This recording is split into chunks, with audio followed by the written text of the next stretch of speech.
to Getting Grounded, the open and honest conversation about the transition of parenthood and everything that comes along with it.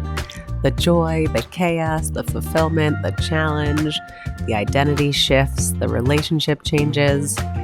Let's talk about it all. Hi. Hi.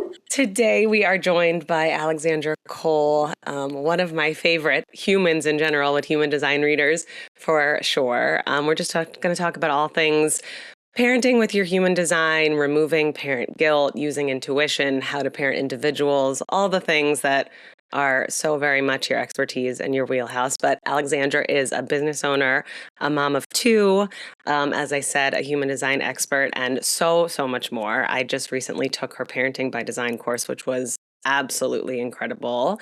And I think just the amount of knowledge and things that I took away from it were incredible. And then we'll guide a lot of this conversation because each of us are so unique. And I think there's so much out there about specific ways that everyone should parent in these like exact roles and things that we then feel guilty about that aren't necessarily applicable for you as a parent or your individual child or one child to the next. So I think we have so much to get into, but I'm so excited that you're here. And thank you for having me. I'm excited to be here. It's really fun too, because now you took that course, you have this whole new kind of language that you can speak and relate to as we kind of dive into this conversation. Yeah, exactly. And I want to make it, because obviously, I mean, you do such a good job of this already of making it so practical and relatable and make it all make sense. And I feel like I'm still in the world of not having all the knowledge that you have, where it's like on a day-to-day basis, like, how are we using this? And I do think that this guilt component that, I mean, I try to remove it myself to a degree, but I think it's just like kind of ingrained in us from a societal perspective. So I think this can be really helpful in that on like a regular daily basis without, because I'm so bought in on the woo-woo component of it. But for the people that aren't, it's like, it's very practical. It's like ways that they eat better, just like things like that, and that we do as adults. But first, I want to just talk about you and your kids and their ages and your parenting philosophies and running a business. Just like tell us everything about you first before we dive into everything. Is a lot. I'll try every single thing. Spark notes.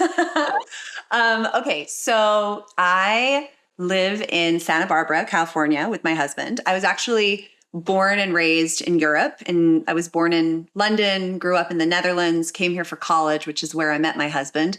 And fortunately, he happened to be from Santa Barbara, which is one of the most amazing places on earth. So luckily, even though I live very far away from my family, I, feel so blessed every time I'm like driving and see the ocean. And I actually did do a very woo-woo thing, like an astrocartography reading at some point.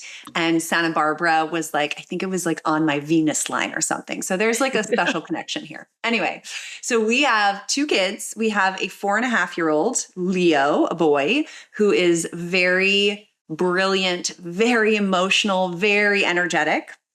And then I have a almost 2-year-old daughter, Chloe, who is in so many ways the opposite of him. She is much more kind of steady, less volatile, a little more quiet, no less curious, I would say, but also much more athletic. Like whereas Leo is like really into the drawing and more like, I think he's going to be some type of engineer. He's really into science stuff. She's very physical. And having them both, and I always say this, like I was already bought into human design, but then when I had my children, I think that sent me like to a place where I couldn't not share this system, especially with other parents. And then having two children with the same gene pool who were so wildly different and also need different things from me as a parent, I think it just, again, emphasized like the value of this tool and kind of how to incorporate it into the way that like we parent and operate as a family. So that's our little family unit. And then I run this human design business called Thriving by Design, where I help individuals and couples and families really find more ease and find more purpose by aligning their lives and relationships and kind of daily habits and lifestyle with their design, meaning setting themselves up for success by making sure that they feel energetically supported, that what they're doing and how they're doing it feels sustainable and fulfilling to them uniquely, instead of, they're copy pasting what they see other people doing, and that may not feel right or supportive. So yeah, that's me. I think everyone needs a guide like you, right? Because we're like scrolling through social media and finding, oh, this parenting suggestion or this, or reading a ton of parenting books. And I think A, it's sort of disconnecting us from our intuition, but B, it's putting like so much pressure.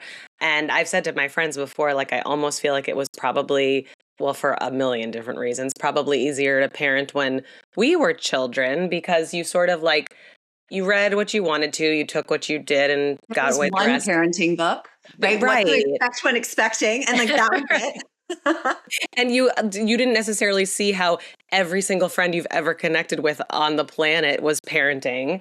And so I'm sure there was a lot of like internal confusion and conflict that went on. And I'm sure there was guilt and maybe not as much help. And I don't know, right? I'm sure it was very different. There's different challenges in everything, but it just seems like maybe it was simpler because you could just follow your own guide. And I think what you're doing at least is helping us do that. So I do want to dive into the guilt component. And I'm curious, like, because you have these resources, do you still feel those pressures and that like mom guilt at times? I remember specifically two things. One that we'll talk about later, which is your son's feeding schedule, but I do think that comes into play in the guilt side. But two, in your course, you were talking about, and I forget exactly which point of the chart we were referring to, but you were saying how for you, be a better parent to your children is to like find these certain joys and things. And so you'll take them to the pier for ice cream before dinner, even though, it's like all the rules would say don't spoil dinner. And I love that because I do things like that. And you want to find naturally, just without a chart, like find the joy for everyone. So I'm curious, like, did you find all the ways to fully lean into that? Or are you still like, does that creep in from time to time? I mean, of course, I still experience it from time to time. I think where I experience it the most is this pressure to be everything to everyone. Like, I really don't feel a lot of guilt when it comes to giving my kids ice cream before dinner, or kind of letting my kids try things that may result in them falling and hurting themselves, because I truly believe, because I understand my children in a way, like I also, for example, know that both of them actually need to experiment to learn lessons. And if I sit there and tell them, hey, if you, get on this thing barefoot, you're going to hurt yourself, just telling them that is never going to really teach them what I want to teach them. So I let them know. And then I try and create as safe a space as possible for them to experiment within and make mistakes within. And so I don't feel guilty about those things. I think for me, the guilt comes from still very much wanting to pursue stuff for myself and have my own career. And sometimes that requires travel, or that requires, telling them I've got to go to work when they want to play. And like, I do feel like that moment there of guilt, also because they're very good at like, they know exactly what to say for me to feel awful. And yet I know that I am a much better mom. And I tell them this. I'll tell them like, hey, mama's going to go to her Pilates class, or she's going to go be on this podcast so that I can be extra excited to hang out with you guys later, because I know that I'm a much better parent when I get I literally need 2 hours a day to myself. If you think about, this is outside of work, let's say on the weekends, if I have those 2 hours to either see a friend or do a workout class or go on a walk, I am fine hanging out with them the rest of the day. But if I don't have those 2 hours, I'm a much less enjoyable, much less energized, much less patient person. And so for me, I've kind of figured out what that sweet spot is. And I try and create that for myself and set boundaries around that as best as possible. Now, my husband needs like 6 hours a day. So I think you've got to figure out what it is for you. And then also, I mean, I'm sure we'll get into the relationship piece, not compare and contrast, but I think I'm able to reduce the mom guilt because I've gotten really clear on what it is that I need. And I just try to, prioritize that as much as possible. And I communicate that to them too. And so I think, it's not that I never feel it, but I'm able to let go of it really quickly. Whereas I think before human design, I wouldn't have been able to do that. Yeah, I think that makes a lot of sense. I had it like last night and this morning because my husband goes to work, like has to be at work earlier than the kids are out the door. So most mornings I'm doing that by myself with them. And then we have part-time childcare, but I also work and I do this and I have all these things. And so I'm with them a ton, but I love being with them. And I'm really, really spread thin and exhausted. And so last night I went to go to like a sauna before, and my husband did bedtime by himself. And then this morning was the only morning he could maybe do it without me. And I was like, the mornings are really hard getting them all up, all the way downstairs, breakfast, everything, fully dressed, out the door to school. Like it's a lot. And I was like, I think I probably need you to do that on your days off. And then still, I felt horrible not doing it, not being with them, being sad that I couldn't say goodbye to them when I dropped them off. Like there is a balance. And I think it's very much in our heads. And if you reference pieces like this, where you find exactly what's prescriptive for you, that can work. Also within the bounds of what's realistic, like your husband obviously can't have 6 hours to himself a day. So it's like, how do you balance all of that and not let yourself feel bad about it, which is it's difficult. And I think what's interesting is you have the same profile that I do in human design. And the profile is like a piece of the chart, as you know, that kind of speaks to your primary personality archetypes, if you will. It's kind of like how you approach everything. And we have one of our numbers is a 5. And the 5 archetype is like the challenge solver. And 5s take on a lot of responsibility very easily. And most of the time, we carry that responsibility lightly. At least it also seems that way to other people. And the kind of tricky part about having that 5 is that people only kind of see what's convenient to them to see, and they hold you to such this high standard that it becomes almost then impossible to be honest about what you actually, like when you do need a break, when you do need to be kind of vulnerable or let a ball drop or whatever it is, it's like you feel like you can't because everyone has like holds you in such high regard and like has all these expectations of you that you want to meet. And so I think part of it seems also what you were dealing with, for example, this morning, is that idea of like, it's if you truly sat with it, you might be like, no, actually, I'm much more excited to just, for me right now, the most energizing thing is having this morning to myself. But then you're battling with this like identity of like, no, but I'm the person who does this for them. I'm the person they can rely on to say goodbye to. And like, now my husband is probably going to be inconvenienced. And like, I don't want him to be inconvenienced because I'm that challenge solver. And so I think it's like, it's recognizing when that is happening and coming back to, no, but the only thing that matters for me right now, and thus for my children, because it's going to make me a better mom, is what feels most energized, where do I need to be to feel most energized? I love that. And it's spot on, so accurate. Like I am terrible at asking for help. And then even when I ask for it, I'm like, I'll do half of it though. Yes. Or actually, maybe I didn't, it's like, so if someone wanted to figure out like what is their step one, like how do they find what's best for me, how I best recharge, or how I can juggle all of this and enjoy all of it or remove the guilt, like where are they looking in a very like simple step one kind of way? Okay, so I would say if we're talking specifically about the guilt piece, there's a few things that I would look at first. So energy type is like the initial way that we categorize people within human design. There's 5 different energy types, and that really speaks to the way that you invest energy in order to get the greatest return on that investment. It's truly like the mechanics of your energy and how it works, but it also gives you insight into your natural rhythms, like the energetic rhythms that are going to feel most supportive for you. And why this is really helpful to understand is because 70 to 75% of the world is what we call a sacral type. They're generators or manifesting generators. Those are the two of the 5 energy types that you could have. Generators and manifesting generators generally have a very kind of sustained source of energy. We wake up and we have this like certain amount of fuel in the tank, and then throughout the day we kind of burn through that very steadily. And then once it's zapped, we go to sleep. And the next day we wake up with a full tank of energy again. And it happens automatically. Now it is really important, if you want to make sure you keep waking up with that full tank of energy, that you spend your time and energy on things that feel exciting and uplifting and energizing to you. Because if you don't, you'll start to notice that you wake up with a little less energy every single day. Interesting.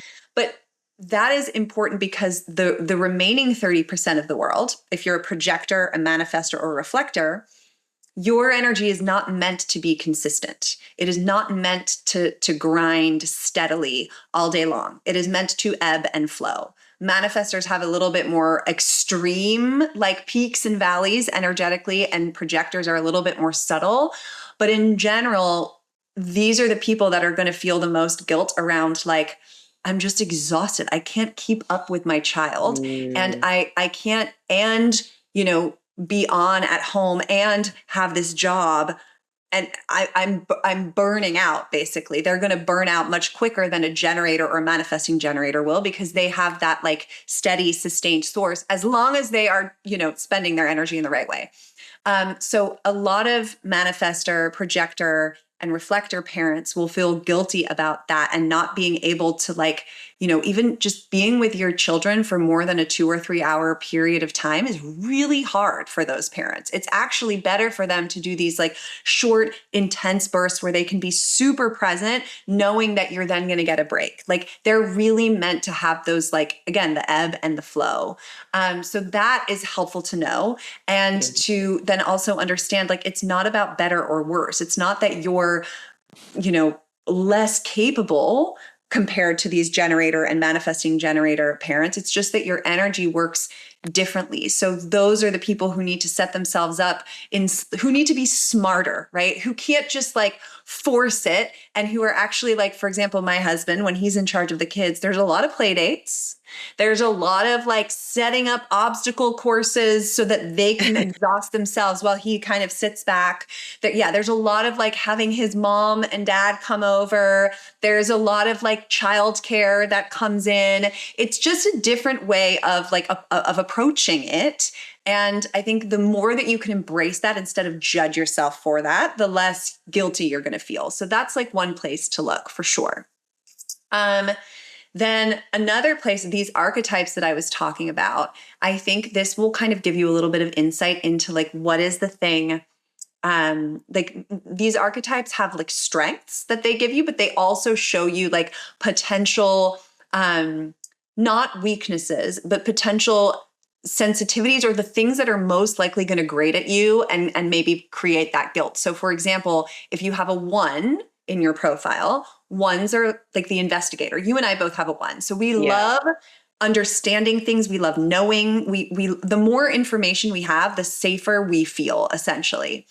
So for us, some guilt might come up if we were like not prepared enough, not informed enough. That might make us feel guilty, right? Because 1s like really like to have a certain sense of control, and they like to be, like, again, well informed. And so when we're not informed and something happens, that might create more guilt.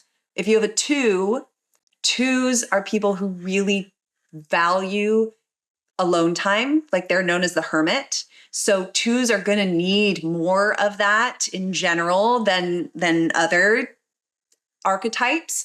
And so for a 2, they might feel guilty about that, even though it's essential for them to be able to close a door and to not be interrupted or disturbed for a while. Like, they need that little cocoon for themselves.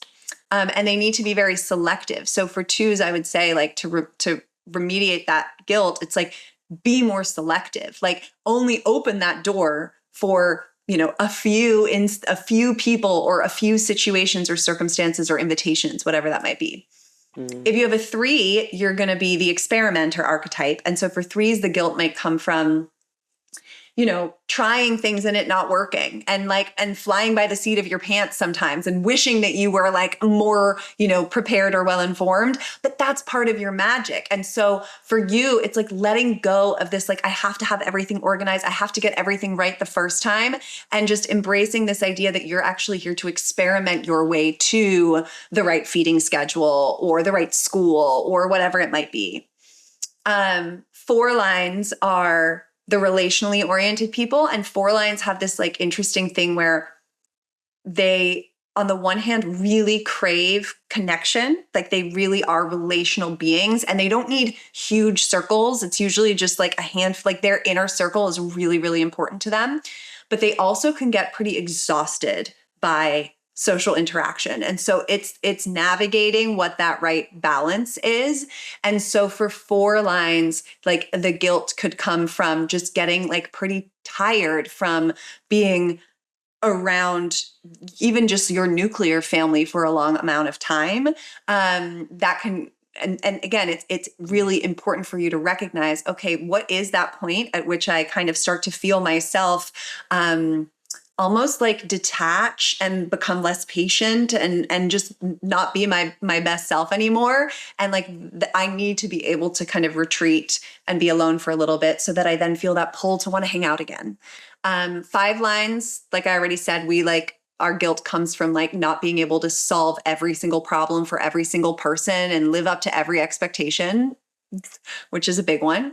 And then 6 lines sixes are like the role models.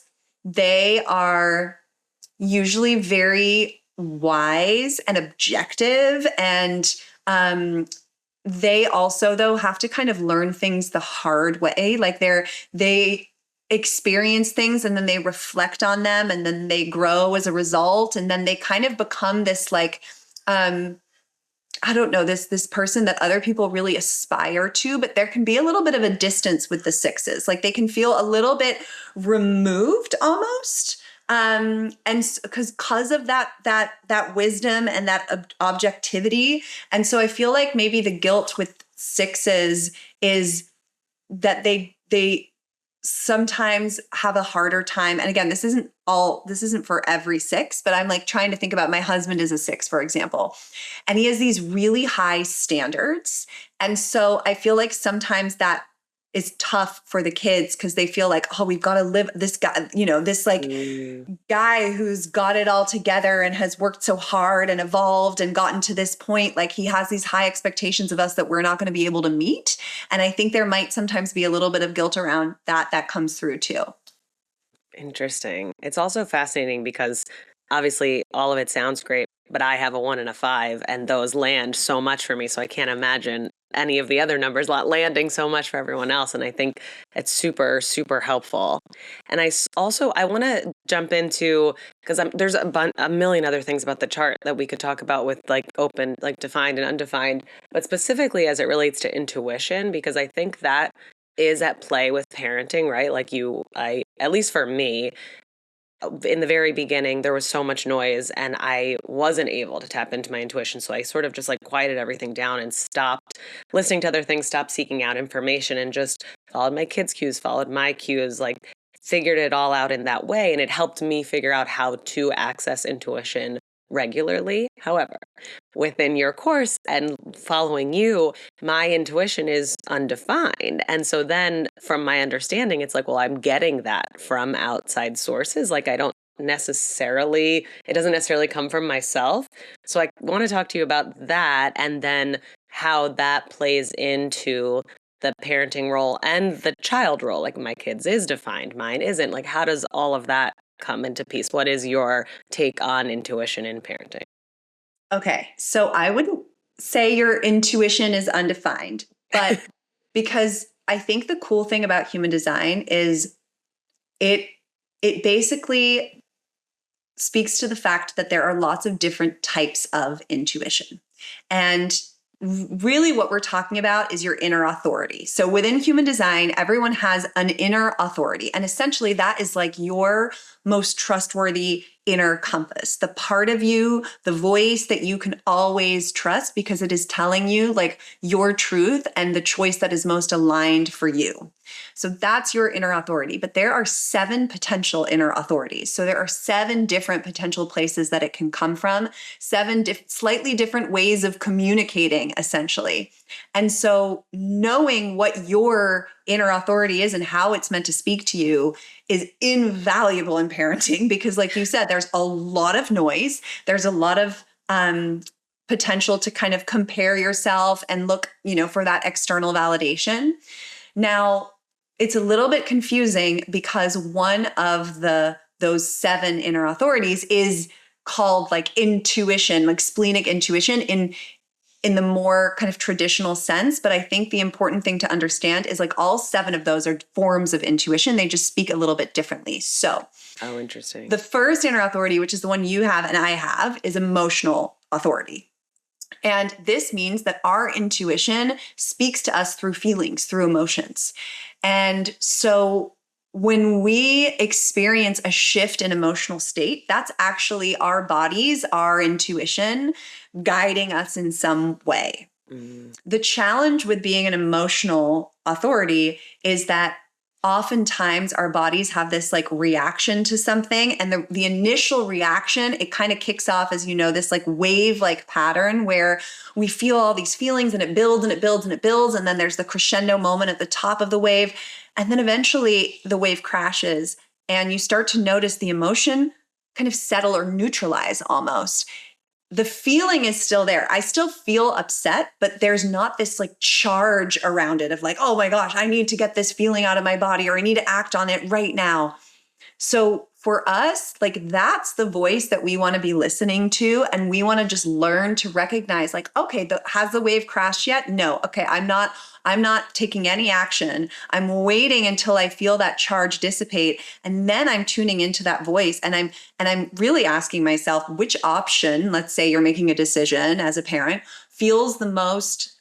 I've found this question to be the most helpful for the emotional intuition. Which option feels the most expansive to my soul and calming for my nervous system? So a lot of the times I'll find that something either feels expansive, but like really stressful, or it feels like calming, but also doesn't really like it doesn't feel expansive in any way. So for you, that is the way your intuition speaks to you. Now, there's another form of intuition, which is the one that like, I think we've come to believe as the only source, just again, in common rhetoric out there, which is splenic intuition. And that's the like whisper, that's the out of nowhere, just this like insight that drops in and says like, you need to do this, you need to go there. This person is good for you. This person is bad for you. Like it's this, like, it doesn't necessarily make any sense, but it's very fleeting. Usually that form of intuition, it's like there and then it's gone. Whereas for the emotional intuition, it's like it takes time to kind of, it like evolves over time, and that emotion kind of sits in your body and goes through that like wave-like process, and then it settles. But you can kind of keep checking in with, how am I feeling? Like splenic intuition, it's like the voice speaks and then it's gone, and you're like, wait, what was that? Do I trust that? Do I not? And so that's another form of intuition that people can have. Another one is sacral, which if you're a sacral authority, this means that you're meant to make decisions based on purely what feels energizing. It's the gut, like what energizes you and what drains you. Like that is the only thing that matters to you. The only question is, which is the option that feels most energizing to me? Then there's ego authority. So this is where your primary form of intuition is literally your heart. Like, what is your heart most invested in? Like almost in a selfish way. What does your heart want most? That is the way that your body is communicating to you. And then there's self-projected authority, which is very values-based. So for self-projected people, they usually need to actually talk decisions through out loud. But for them, it's always like which option feels most aligned with like who you are and what you value, like what matters most to you. Like that's the option. And that's, again, the way that your body is speaking to you. So I think we need to just kind of let go of there's one form of intuition. It's actually, there's like all these like nuanced ways of communicating with your body, and your body is so much more intelligent and already knows exactly what your next move is in that moment based on like which of these authorities you want to be trusting. So self-projected, and then you've got mental authority, and mental authority is not using the mind to make the decision. It's first step, using the mind to evaluate all the options. Like mental authority people are very, like they're very observant, and they're literally taking in like all the different data points and pieces of information. They're gathering all of it, and they're like making all these pros and cons lists in their head. And that's an important part of their process. But the decision is actually then made once you've done all of that, once you've analyzed and looked at it from every angle. You're actually meant to literally drop into the body and be like, okay, which option feels, now that I have all that information, I know all the facts, which option feels most calming for my body, for my nervous system? And that's a decision that you go with. And then the last one is, if you're a reflector, you have what we call no authority. Really, it's external authority, meaning there's no consistent voice inside of you that you are meant to be listening to. Your cue is like your environment. And so it's like, what feels like, what environments feel most supportive for me and my body? But for you, it's about really giving your body lots of time and opportunity to kind of like sample and test different things out, and then tuning in. So I'm trying to think, like, as a parent, let's say you're trying to decide like how to deal with like sleep. Let's say you're trying to decide, like, do I sleep train or do I not? Which is like a very big hot topic. Okay. Yeah. So, and depending on what you're reading, like you're going to get very different opinions and perspectives and data sources and all of that. And I'm not here to share my opinion on this topic. I'm just saying, like, if you're a reflector dealing with this, you would almost want to give yourself a month of trying all the different approaches and really just sitting with, okay, what feels in my body like the most supportive and calming? Like if I, let me try a few days of sleep training. Let me try a few days of co-sleeping. Let me try a few days of a hybrid thing. And then at the end of that month, you're like, okay, you just sit with what feels most peaceful in your body, and that's where you go. But you need to sample a lot more compared to some of the other authority types. I think all of that is fascinating, and I love the reframe, because I think, to your point, like, we think intuition is just one thing, and then you're like, I'm not tapped into mine because I don't have that gut instinct, or I don't have that small whisper, and I don't know right away until I have all this information, which feels counterintuitive to quote unquote your intuition. But I think this makes it make a lot more sense and makes it more approachable for people. It's like, you do have an intuition. Yours just speaks maybe differently. So I think that is also very, very helpful. It helps. So per your earlier question about, am I just getting everyone else's intuition? So for you, you can then recognize, because what you're referring to is in human design, you have all these different, what we call energy centers, right? The chart is made up of these centers, which essentially each center governs a particular type of energy. And if the center is colored in, you have a fixed, kind of reliable, consistent way of experiencing that energy and expressing that energy in the world. It's like a fixed part of you. And if that center is white, it means you don't have any like pre-programming in that area. And so you're much more sensitive to environment, to reflecting whatever is being projected in your environment, and also absorbing other people's stuff. So for you, because that traditional splenic intuitive center is undefined for you, it means that like you are very likely to pick up on other people's sense of like the whispers of this is healthy for me or this is not good for me.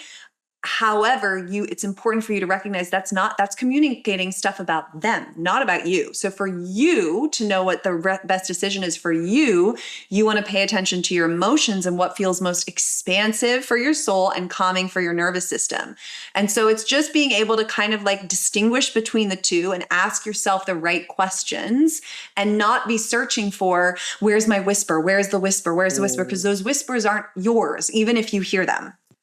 Interesting. And this is a perfect segue into the next section, because I want to talk about the kid component, but also like how these work together. So obviously we just spent a spell on what's best in your parenting yourself, but then obviously you're parenting individuals that have a completely different chart, and you're going to have some defined centers that they have undefined and vice versa. And very much for me, I have children with almost completely defined charts, and my husband and I don't have very defined charts. So let's talk about the parenting side, the kid side, which I think arguably might be more important, especially with the work that I've learned from you, but also just how best to parent in specific to their charts, and then how to weigh undefined versus defined. Like, what am I picking up from them that then they're kind of running the roost because I'm like taking in their energy and let it, like when that's happening, and how to distinguish that. Yes. So when two people come together or groups of people come together, there is that exchange that happens. So when if a child has a defined colored center and they have that like fixed, consistent energy, and a parent has it like open, the way the child is experiencing that energy in their body in any given moment is going to like transfer to the parent. The parent's going to feel that, right? Like that's that, like when you have that white center, you are basically a mirror. So you're reflecting that back. This isn't necessarily a bad thing, because in some ways it's really cool, because let's say I'm going to pick like, you have your ajna center, which is the mind essentially that forms opinions and analyzes things, is open, and your child's one is closed. So what's cool is you can kind of get into their mind. Like you can really understand their mindset and their opinion and how they form them and what information they are curious about and looking for. That being said, it also puts pressure on you to mirror their opinions back. Like you're very sensitive to taking whatever they are thinking and however they are seeing the world, you're going to be influenced by that considerably. And so it's just important to still have time away from them to then be like, is that actually how I, think about this thing or not? And it's purely recognizing that for you, your mind is not a trustworthy place from which to make decisions, because your mind is just a reflection of its environment. So we're having a conversation and you're like, oh, I believe this, this, and this is how I see the world. And then 2 weeks from now, you'll be on a different podcast episode and you're like, oh, actually, this also makes sense. And that's part of your magic, is that you get to change your mind. You get to look at things from different angles. But your kids, because it's fixed, they're going to be much more consistent in their opinions and their points of view and their perspectives. And they're not really going to change it once they've made up their mind. And so just that awareness for you is helpful, because, for example, I too have a son who has his head very fixed. And I know that even though he really despises it when I say, I don't know the answer, because he's like so like he's like driven to answer questions because he wants certainty. When your mind is defined, like you want the answer and you want certainty, whereas mine is open. So I have like an open mind like you. So we relish in the like question asking. Like we don't really care about the answer. We're more just curious about like all of the potential, questions that we could ask.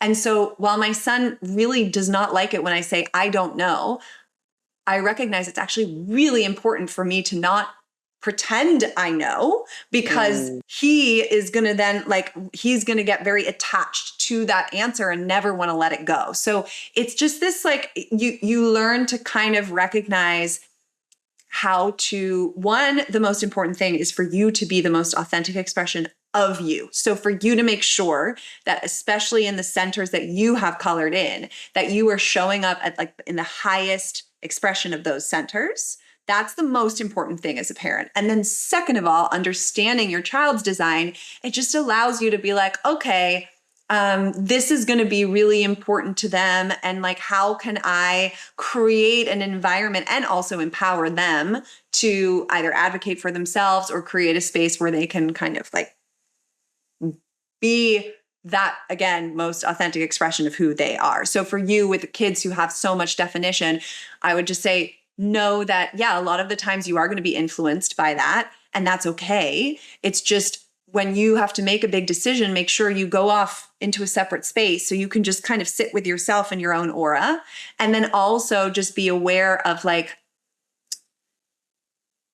staying in integrity with you having that like you're not meant to be someone who has strong opinions. So if you notice yourself suddenly having these strong opinions, it's like, wait, ooh, I might need to kind of like take some time to really get into integrity with myself and be honest to my kids, even though I feel a lot of pressure to have an opinion that I don't actually care about this thing. Interesting. So let's put it into practice too, because I have two kids with the same chart because they're twins. Mm-hmm. So it's a little different. But with you have two kids with two completely different charts. You have a different chart. Your husband has a different chart. Like, how are you parenting them differently as one set of parents to two different kids? So a few examples. First of all, energetically, they're very different, right? So my son is a manifesting generator. So he wakes up with tons of energy, wakes up at like 5:30 and is like ready to go and wants to be doing a million different things all at once. Like he literally is happiest when he's just kind of oscillating from one thing to the next. He also always wants to be doing what he wants to be doing. It's like very interesting and also exhausting, but like it starts immediately with him.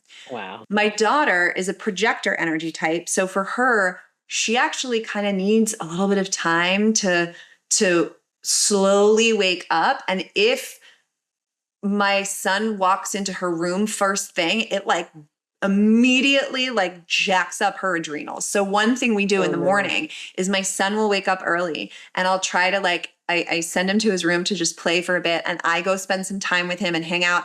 And my daughter will wake up and I'll see her on the monitor and I won't go and get her right away. I will literally leave her for like 10, 15 minutes at least, because I know that she's going to be so much more like ready for the day if we give her just that like time to be in her own space and to kind of like ease into things. So that's one example. Interesting. Another one is that my daughter's ego center, which is like that heart-driven like motivation and wanting is colored in, and hers is the only one in our whole family who's colored in.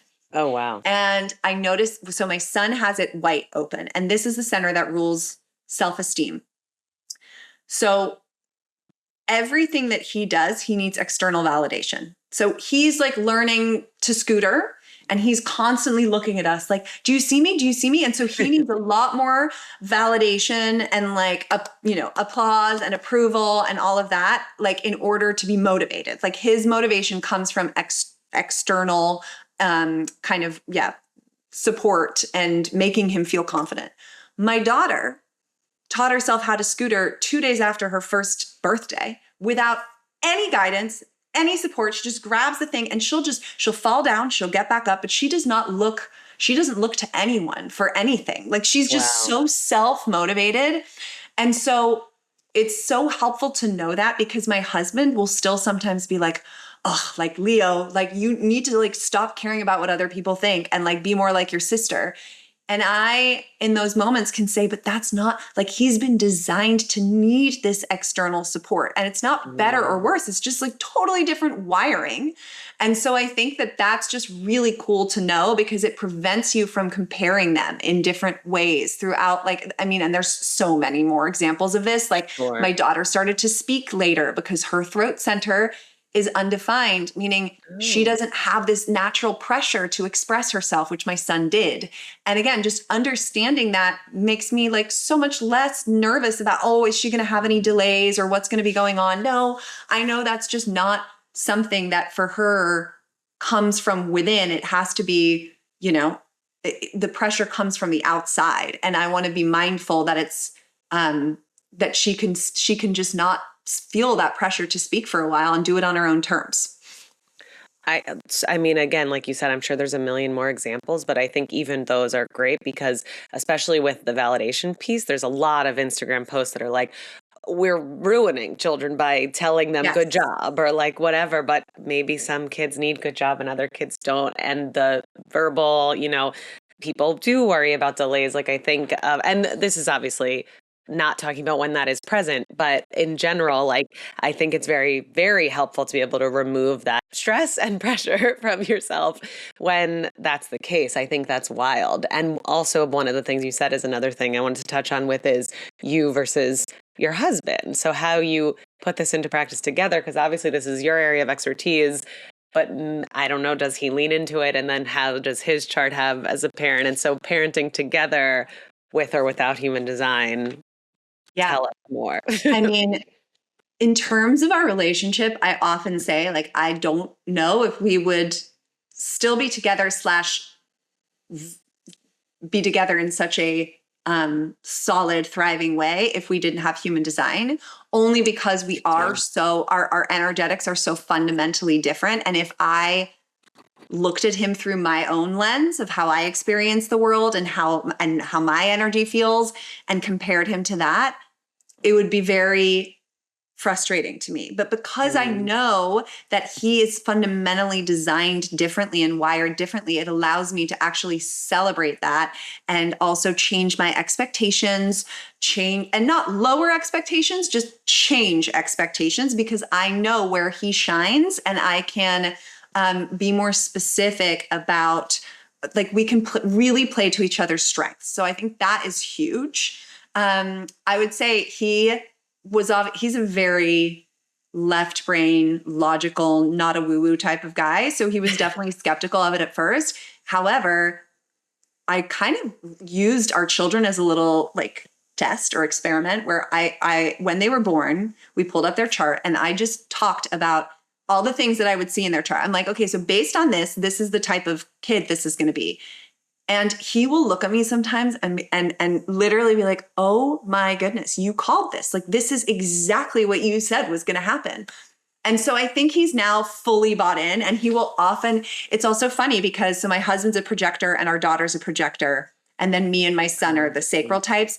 And we very much divvy up. Like my daughter and my husband are so simpatico. Like they can just hang out together on the couch for hours. And me and my son are like, no, we need to get out of the house. We need to go do things. And so I think it's like very, like we definitely use the language of human design a lot with one another. He still, I think, is a little bit more like, no, we need to have more discipline, and sometimes feels pulled to follow more of the like traditional approaches to parenting. And I totally respect that. So a lot of the times I just say, okay, let's experiment with that. And then let's experiment with doing it this way.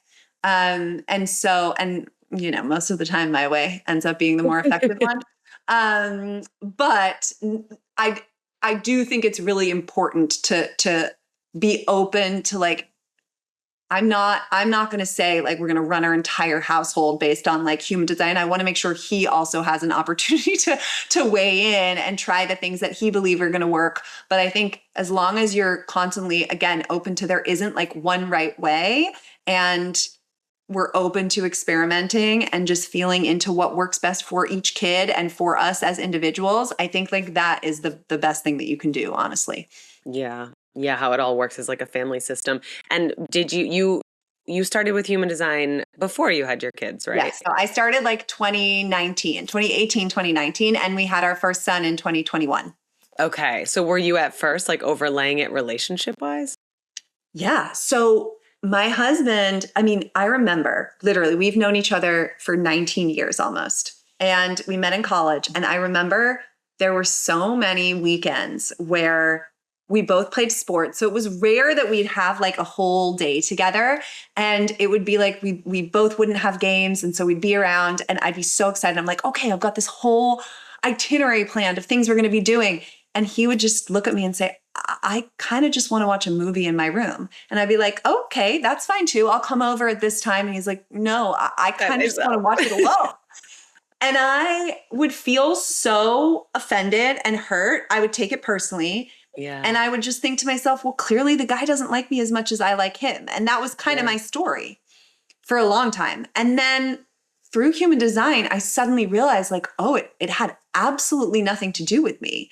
Like he just, as a projector, projectors need a lot of alone time to recharge. And even if I'm in the same room, not speaking to him, he's feeling my energy and it is putting pressure on him to be like, is she enjoying it? Is she, okay, does she need water? And he's unable to like fully unwind and recharge. And I don't have that. Like I can easily just reboot, even if, especially if we're not actually talking to one another, he's just on the other side of the room. Like that doesn't affect me in the same way.